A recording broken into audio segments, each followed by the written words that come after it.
দোয়া করার তৌফিক দান করেন। জি, 13 নম্বর প্রশ্ন। আমি বাংলাদেশ থেকে আরমান আলী। আমি আল্লাহর জন্য আপনাকে ভালোবাসি। ওস্তাদজি, একটা বিষয় নিয়ে কনফিউজ। কাপড়ে রক্ত ভিজা থাকলে বা রক্ত শুকায় গেলে ওটা পরে কি সলাৎ হবে?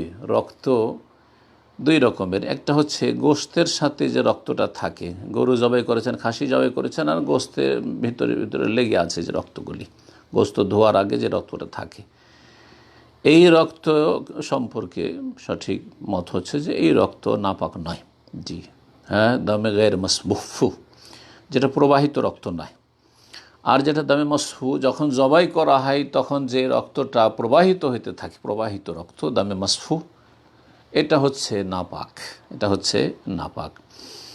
এইরকমই মানুষের রক্ত আপনার কোনো জায়গায় যদি কেটে যায়, যে রক্ত প্রবাহিত হচ্ছে, এই রক্ত হচ্ছে নাপাক। সুতরাং রক্ত এখানে স্পষ্ট করেননি যে কিসের রক্ত। যাই হোক, রক্ত যদি কাপড়ে লেগে থাকে সেটা শুকিয়ে গেলেও নাপাক, আর ভিজা থাকলেও সেটা হচ্ছে নাপাক। সুতরাং কাপড় ধুয়ে নেবেন, আর ধুয়ে নেওয়ার পরে ভিজে থাকলে কোনো অসুবিধা নেই। জি।